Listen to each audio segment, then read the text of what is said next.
Well, welcome to another episode of the Caregiver Cup podcast. It's Cathy here. Today, we're going to talk all about the lessons I learned while caregiving for my mom. Yes, I did this on purpose because just this past Sunday, it was Mother's Day. And for me, Mother's Day was really, really hard this year. It was the first year I was without my mom. It was very challenging to go back and think about every Mother's Day I spent with her. This was the first year I didn't buy the physical gift. I didn't go over and let her open the gift and take her out for dinner and just spend the day with her. And it just felt like this big void in my heart. And it felt honestly like I got kicked in the gut. And then when I tried to stand up, I got kicked back down again. It was really, really tough. But there were some things that progressed as the day went on that made me realize that I needed to really go ahead and share my journey with you because I journaled a lot that day and I figured out that yeah, there was some lessons learned from my mom, and I wouldn't have gotten those lessons and wouldn't have grown as a person if I didn't go ahead and if I didn't care for my mom. And so in this episode today, I want to share the lessons learned, but in also in this, I want to talk about the dynamics that you have with your loved ones. And I had dynamics that with my mom that were very difficult, that not difficult, that were different, that influenced how I cared for her. I also want to talk about how I was a people pleaser. I still am. I think that's just part of who I am, but how I grew as a people pleaser so that it didn't impact me as much. I also want to talk about if you're a high achiever. I'm a high achiever. I'm pretty bullheaded, and I was the firstborn, so that definitely had an impact as well. And I want to talk about what this whole journey taught me, but most importantly, what things you can learn from the lessons that I've gained and the mistakes and the challenges that I went through as well. And so, with my heart being so heavy and my mind just racing with all of these memories, I caught myself that day feeling sad and melancholy. I caught myself being angry and at myself for not being strong that day, for not pushing through. I lost my mom in October. And so it's not even been, a full year. So it's only been a half a year. And I could hear my mom's voice saying to me, "Suck it up, Cathy," because she would always be, my dad was military, my mom was very blue collar. And so it was like, you need to be strong and confident. And we weren't very emotional. Not saying that we didn't hug a lot, but once you got recognized your challenge or your emotion, you were supposed to figure it out right away. And that's kind of the thing that I've had to relearn for myself differently. I had to find peace though at allowing myself to be that day, to allow myself to feel whatever I felt Sunday and be okay with it because that's part of the grief process. And so I want to share with you though, once I kind of went through the emotions that day. I want to say emotions because my mom would, instead of saying motions, she would say, instead of saying, I'm going to go through the motions of doing something, she would say, I'm going to go through the emotions of doing something. And so still to this day, I catch myself saying it. Thank you, Mom. What a true gift and makes me smile. But after a while, each and every time I felt this weight, I would go to my journal. I actually journaled about 4 times that day and just brought it out to the patio and was gardening. And then I would go back to my journal, or I would sit in my chair in my bedroom and just kind of let the tears flow. And then I journal. But the last journal that I journaled, and I'm going to put it on the screen here, but I'll read it to you as well. I said, and I wrote this to myself. I wrote the last entry as a note to myself. And if I was a friend to myself, which I am, but this is what I wrote, Cathy, embrace the suck. It's okay to feel everything today. Your love for mom deserves every emotion you feel right now. I know it pisses you off, but you are remembering mom today and all the memories and all the time you had together. It's okay to stop. It's okay to rest. It's okay to pause. It's okay to feel and to take a breath. Tomorrow, you will get up and move forward. Each memory today is a gift. Caregiving brought so many gifts and lessons for you. Each hug and kiss from mom gave you more strength to continue forward. Be grateful for feeling today. You are an amazing daughter, and you were an amazing daughter to your mom. You are a better person because of the caregiving journey. And that's what I learned from that whole day.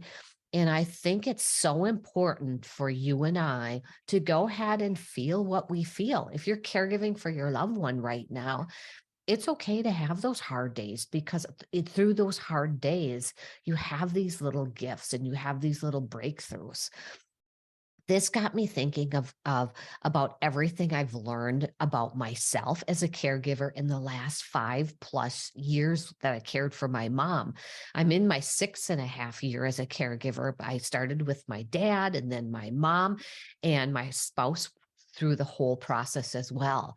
It's my hope that you start paying attention to the person you are and the person you are becoming as a result of caregiving.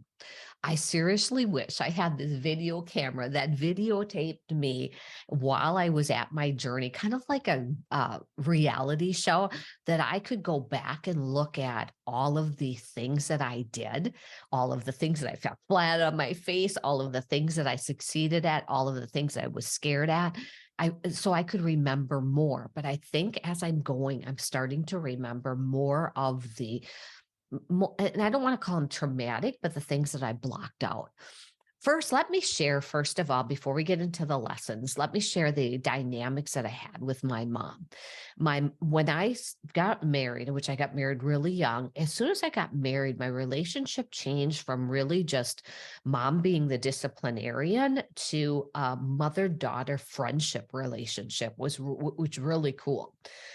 But if you think about that, it can be harder to be a caregiver when you have that friendship relationship. And so the relationship impacts everything, though. Whatever relationship you have with your loved one, it impacts the conversations and the communications, the energy, the challenges, the struggles, the outcomes. It impacts everything.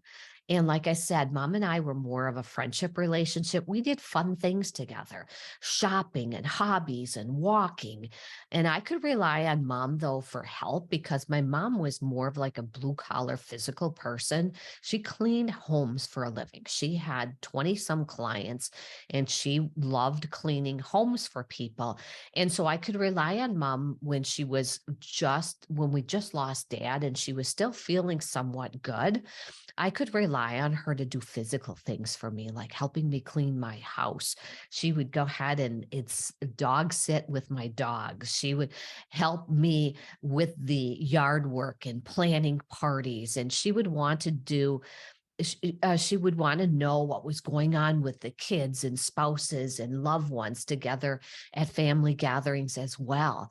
And my mom, when she started getting further and further along, she couldn't do as much anymore. And so I had to go ahead and do things with her intimately and sitting with her. But my mom always was a hugger. And my mom always wanted to be involved with the family.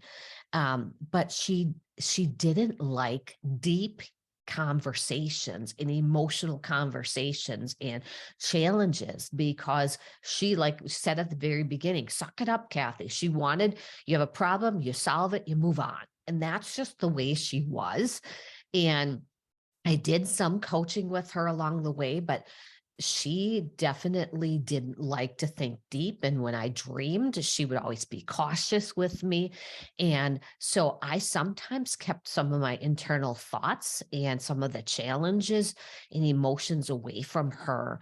Or if I did tell her things or I had to have challenges, conversations with her, I needed to make sure she was in the right state of mind and she wasn't tired and she was in a good mood. Because when my mom wasn't happy, everybody felt it and saw it. And so, but back to my mom's personality. Oh my gosh, it makes me style. She was a social butterfly. She would walk up to anybody and everybody and talk to them and compliment them and want to see their baby and want to see their dog. And as a caregiver, it made me feel like I needed to be her security guard sometimes because she couldn't see safety a lot. And I could know my dad had to do this as well. And when we were in difficult situations, she would not be afraid to voice her concerns and share her information with people. Um, so the reason I tell you all of this is, have you taken a step back and thought about your relationship with your loved one? What is their personality? Not right, not wrong. What is your relationship? What kind of relationship do you have with them? And how do you handle the situations and challenges? The reason I tell you that is because as a caregiver, you have to learn that. Just like a doctor has to know how to go ahead and talk to each patient. And I sometimes think they need to go to more communication schools, but I definitely, you have to do that as a caregiver. So let me jump into the 7 lessons I learned while caregiving for my mom. The first lesson is self-preservation. And when you think about first being a new caregiver, there is that first phase where you're just doing everything to survive and you're doing everything and taking care of your loved one and doing that. And you go into this survival mode. And what usually happens to most caregivers and me, myself, is you forget about or you put yourself on the back burner and you start realizing that this big change and you start realizing you don't have time for yourself or you can't do what you used to do. But when you don't take care of yourself, you lose yourself personality wise, living wise, whatever it would be. You lose your energy, you lose your focus, and you start feeling the changes of not taking care of yourself physically, mentally, spiritually. You don't have that extra time. Think about even just something as simple as not getting enough sleep or rest or downtime. And we could talk a whole nother day about introvert versus extrovert, and yeah, what I learned is you have to think through what you can do for yourself. I used to run half marathons and I used to be at the gym and I used to be going out with my friends and doing all of those things. Well, things had to shift and change. But what I didn't learn at the very first 2 years, where it really took a toll on my health, is I didn't realize that I had to just shift and think differently about how I'm going to take care of myself, because you're taking care of yourself. It doesn't look the same. And I definitely couldn't go and train for a half marathon, which took many, many hours a week to go ahead and do. So it could be simple things. And I had to work through mindset and trying to figure out what to do. It took me many attempts over the years to figure out what would work. And then the season would change. Something would happen. Like my mom for a while there was feeling pretty good. We got her blood pressure under control and she was eating healthy. And then she was diagnosed with lung cancer. Well, then things changed. And then she was diagnosed with lupus and things changed. And so you have to go ahead and adjust then where your time and your energy and everything can go. But what I want you to learn from this lesson that I have learned over the years is self-care is necessary and essential. Caring for others can take an emotional and physical toll on you, and you can feel that drain. But it's crucial that you find time and prioritize your self-care, because if you don't, you burn out. And when you burn out, you can't take care of your loved one, or you're not in the right mindset to go ahead and take care of that. And so there are many ways to go ahead and work through that. And I'm a coach. I can help you with that from a caregiving perspective, and we could figure out your plan. You can go ahead and get professional help from a therapist or a counselor. You can talk to a friend. You can listen to further episodes of the Caregiver Cup podcast. Yeah, there's tons of resources out there. But the big thing is to start looking at pockets of time and not being closed-minded to needing that, because you do need that. It could be drinking your water for the day and eating healthy, and that's the only thing you can do. That's a start. That's a start. Okay, lesson number 2 is I had learned how to shift and adapt and cope. Because once that initial change happens where I had to start taking care of my mom, eventually there's some new normal that happens. And you have to start learning how to shift and cope and adapt to the situation that you're in. I call this phase 2 of change. You might call it your new normal. You might call it autopilot. This is the phase that you're in. And you have to find routines for your loved one, and you have to find routines for yourself. For the longest time, my mom would need me, and I would just, that people pleaser in me, I would go over and say, okay, what do you need? I'm done with work in an hour. I'll be over and I can help you through that. She would, simple things like, I got something in the mail. I don't know what it is. Or I need to go ahead and move something, whatever it would be. I would go over there at the drop of a pin. I'm just like maybe 3 miles. I was 3 miles from her house or her apartment. Eventually that took a wear and tear on me because I had no personal time. I had no time to take care of my husband, Dennis, who was also fighting cancer. And so I figured a way out that it would benefit her and me. And if you follow me on social media and you look back 2 years ago, 3 years ago, I would always post Sunday Fun Day. And what we decided, my mom and I decided, is if it wasn't an emergency, and we would define it, then we would take care of it on Sunday. But we would also dedicate Sunday as our time together, build that friendship relationship we had. And then I could take care of her caregiving needs and go grocery shopping and do her bills and all that kind of stuff. So once a week was really a nice break. And then versus every single day. And we still had texts, we still had calls, we still had FaceTime. So we could connect. And as a matter of fact, I did with her in the evening, about right after dinner. I would go ahead and sit down and just have a 15-minute conversation with her. So I also had to figure out new routines and habits from my work perspective. Think about your personal self, your spouse's care, any clubs or socialization you had. You could start figuring out a new routine for yourself. Obviously, knowing that your new normal may change, but it may be for a while. For my mom, I caregived for her for almost 5 years, 5+ years, I think. I don't know. I can't do the math sometimes, but I also added in my go-to, which was gratitude. So I adapted my mindset and started journaling gratitude. And I still do that today. Every day I would journal in the morning, 5 things I'm grateful for. I lay my head on my pillow and think about all the wins that I had for the day. I added in hydration and figuring out what things can I control. I can control water intake. I can control making myself a protein spinach shake every day. Those are easy things that I can add in no matter where I'm going, what I'm doing, whatever. I also recognized that in this shift and adapt and coping stage, that I recognize how I responded to challenges. And this was a big one for me.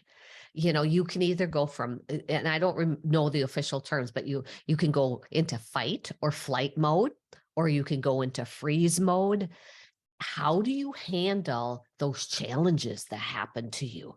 The bad news that you would get. When I found out my mom had stage 3 lung cancer and it was non-operable. What could I do? What could I do? And how did I respond to that? And right away, I responded with the people pleaser. Right away, I responded with panic and future state. And I had to go ahead and figuring out how I could respond instead of going into the fight mode or the flight mode or the freeze mode. What can you do and how can you work through those challenges? Because when you figure out how to shift and adapt and cope, you're less likely to get to that burnout stage. You're less likely to be discouraged and angry and feeling stuck. And for me, having gut issues and eating comfort food and hiding my pain and exhaustion and fatigue, that sort of thing. And so what do you do? And so caregiving, I want to just do a statement here. Caregiving often comes with unexpected challenges and changes. We know that it requires us to learn how to be adaptable, flexible, and quick thinking in order to handle different situations and adapt your plans as needed. And so that's a lesson I've learned. Okay, number 3, which I really think is probably the best lesson learned as we all have as caregivers. We learn how to be a good communicator. We learn the power of communication. We learn as we go how to respond to challenges, how to respond to troubles, how to have those difficult conversations. I remember having a difficult conversation. I laugh now, but I was flipping mad at my mom. Earlier in the first couple years, she still had a car. She was still able to drive and do her errands as long as she stayed in town and she wasn't tired. She was capable of driving.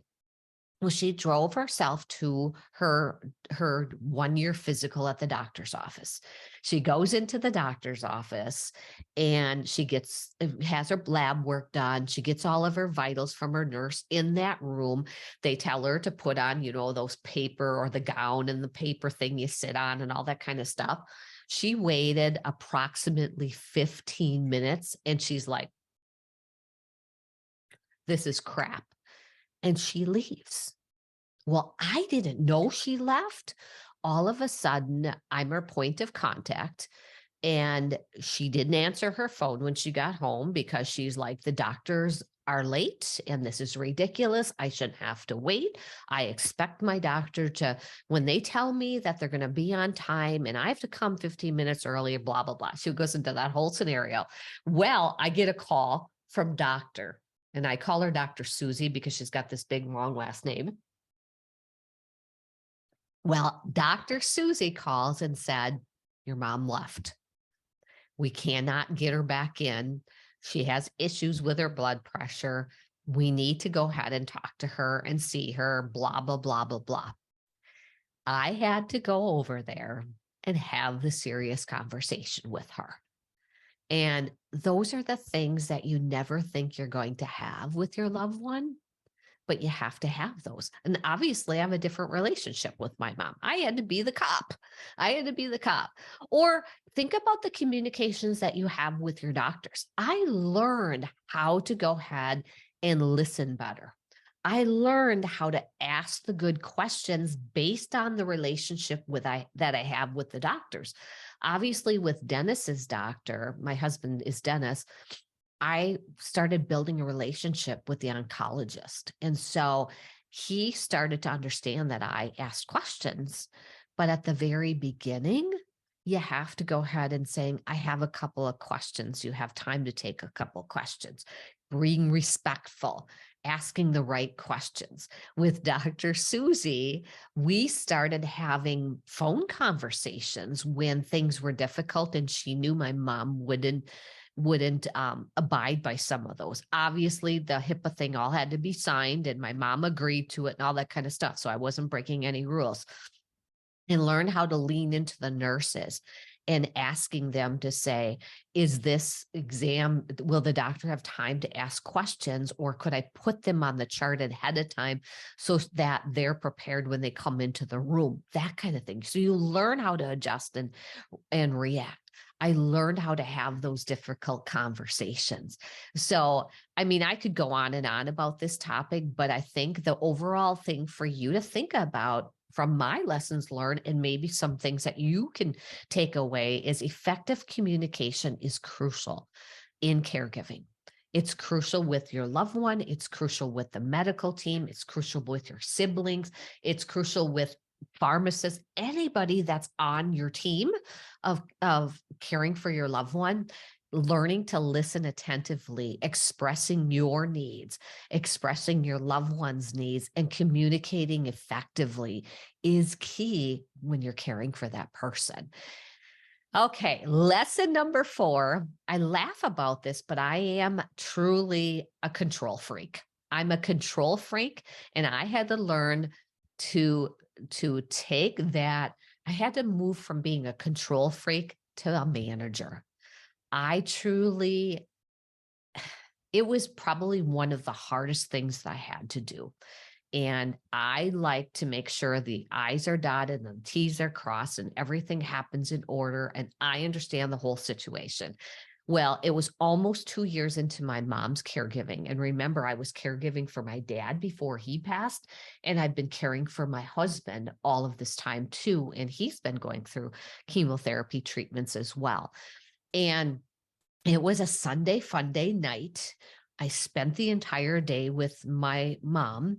We took care of everything that she needed to take care of. We spent some quality time together. I looked at what I had coming up the following week. My husband just got through chemotherapy, so he looked terrible. I walked in the house after a long Sunday fun day and was totally depleted. I went to go ahead and sit down on the couch next to my husband. He sat in the lazy boy, and then we have a love seat right next to it. And I sat down and I said to him, I can't do this anymore. I can't do this anymore. I I just can't. I thought, and I explained everything and started going into panic mode of everything that's going to happen over the next week. And I said, I can't. And I thought my nerves inside of me, I probably was having a panic attack, but I thought I was having a nervous breakdown. At that point, that was the turning point that shifted for me. I realized that I needed to go ahead and ask my siblings for support. I needed to have them take some of those appointments off my calendar. I didn't need to take mom to her hair appointment and her chiropractic appointment and her eye exam and I didn't need to be there for all of those things. I could trust family members to do it. Obviously, they're not going to ask the same questions that I have. It's going to be different. I can go ahead and trust that somebody can take mom grocery shopping, even if she buys all of the hostess snack food. I could trust that. It was really, really hard for me. But what was the silver lining for me is when I knew that I moved away from being a control freak to a manager, is when the whole hospice experience happened for my mom. We all took on the skill sets and the strengths that we could take on. Sure, we had the hospice team. My sister is she was a prior CNA. My brother handled all of the logistical strong stuff and was by mom's side. And I took on all of the communications with the hospice team and pharmacist and all of that kind of stuff. And so what I'm trying to get at is if you feel like you need to be there all the time, you need to be there all the time, I want you to challenge yourself because there are resources and tools and other people that can support that. I had access to my mom's medical records. I had access to emails. I could call Dr. Susie. I had I had the iPhone. I actually put a tracking device on my mom's iPhone so that I would know when my brother would arrive at the hair appointment. So I could know that she was there. I had neighbors and their phone numbers so that if mom wasn't up and moving around and I tried to call her, I didn't know if she was doing her laundry, if she was out visiting, I could go ahead and ask a neighbor. You have resources that can do things. I automated the bill paying and all that kind of stuff. So it's important, the importance of support networks and tools because caregiving can be isolating. Caregiving can go ahead and burn you out really fast, but building a supportive network is crucial. Learning to reach out for help and connecting with other caregivers and finding resources will help you in that first lesson of self-perseverance. I mean, so that's an important one. Okay, lesson number 5 is I put at first thick skin, but then I actually talked about resilience. As I started thinking through this, it was resilience because things get pretty heavy and being a people pleaser, you can't please everyone. For me, I had to make hard decisions. My mom, after a couple years, her vision started getting bad. She had double vision in her one of her eyes. I believe it was her right eye. She couldn't see at night. And I don't know if it was macular degeneration, but it was pretty close to that. She had to actually have special glasses so her eyes would be trained not to go cross-eyed. And so she couldn't drive anymore. But knowing my mom and being a Spitfire, we were using the car to go ahead and take her to appointments so we wouldn't have to use our vehicles as much. And my mom felt that that was something that she was proud of because I could go ahead and still have the car, but my sibling or my kids would drive the car and I would just be the passenger. And so she felt like she still owned the vehicle. I actually owned it for a while there.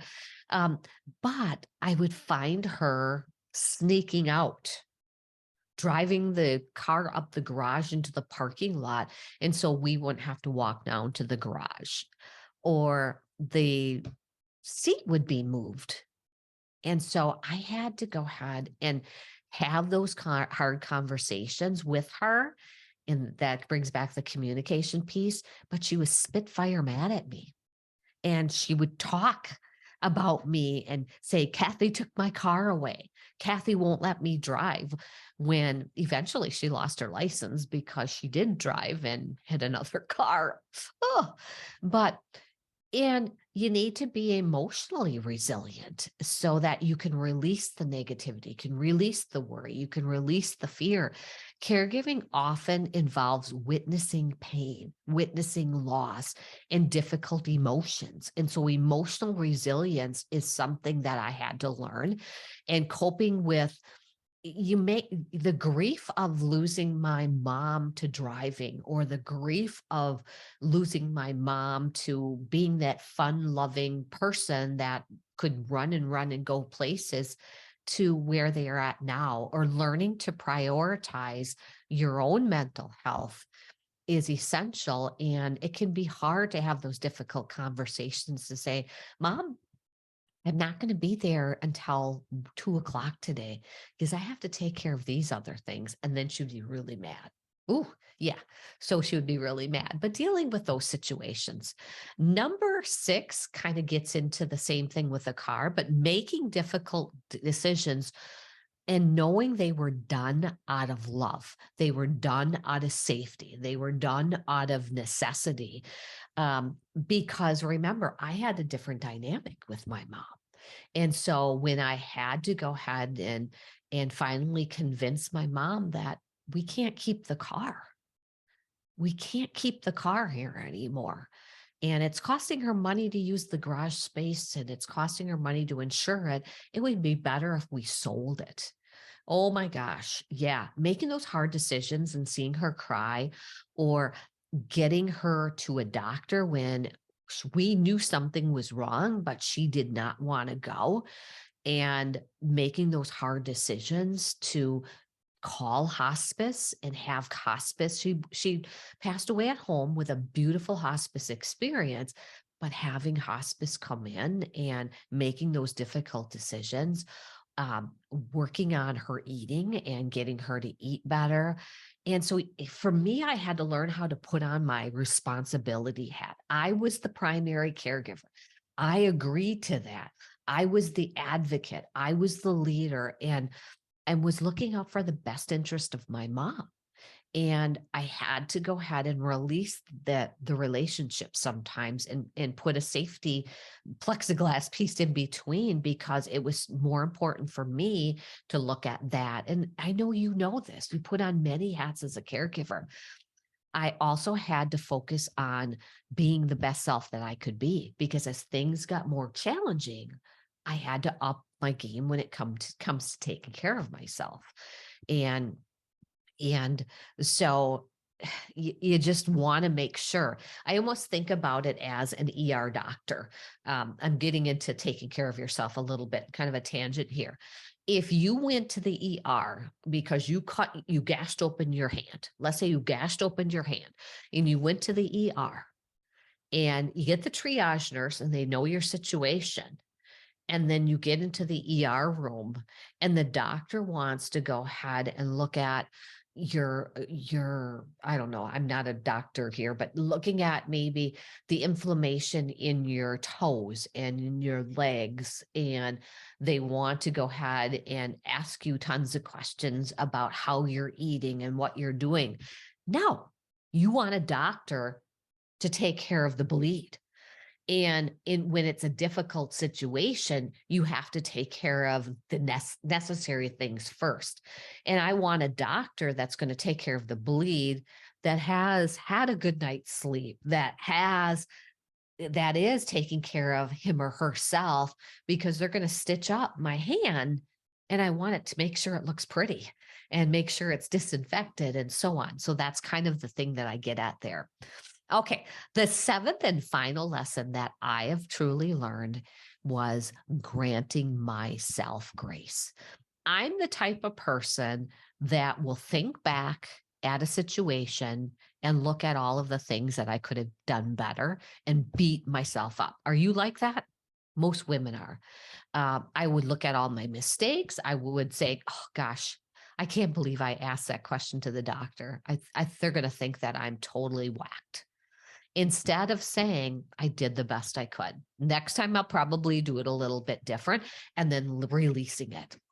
I needed to grant myself grace when I was tired or exhausted and realize that I needed more energy. I had to realize I can't please everyone and everything.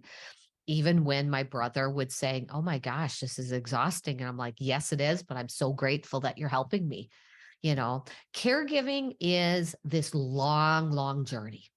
It is a long journey.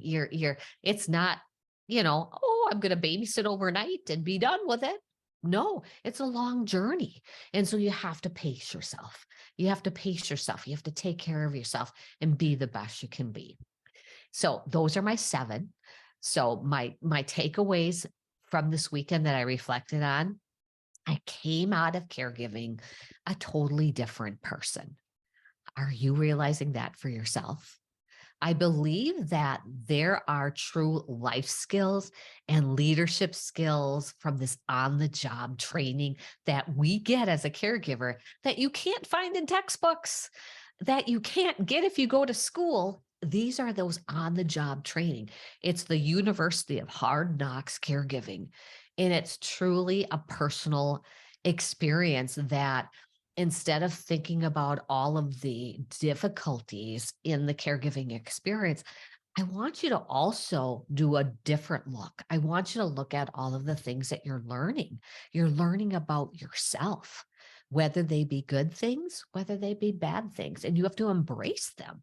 And like I said before, you have to embrace the suck. If you blew up and got angry, you have to embrace that and understand why. Why did I blow up this way? Take a moment today and think about the skills you are honing. You're honing and getting better. And the mistakes and lessons you've learned from them, those dark days and what they've taught you about yourself, and the joyful days and what they gave you. Each day is special and meaningful. Each day is special and meaningful. I didn't say good, bad, or ugly. Each day is special and meaningful. When you are in a caregiving normal right now, or if you are in a caregiving normal right now, or you're going through a hard time right now, there's always something to learn. It's teaching you something. And so I want to end with this quote today. And are you a Wizard of Oz fan? Maybe you'd watched it as a kid. And Glinda the Good Witch said to Dorothy, "You've always had the power, my dear. You just had to learn it for yourself." Isn't that true? You just have to learn it for yourself because you do have the power. Thank you for listening. Thank you for watching, and we'll talk to you again next week. Bye for now.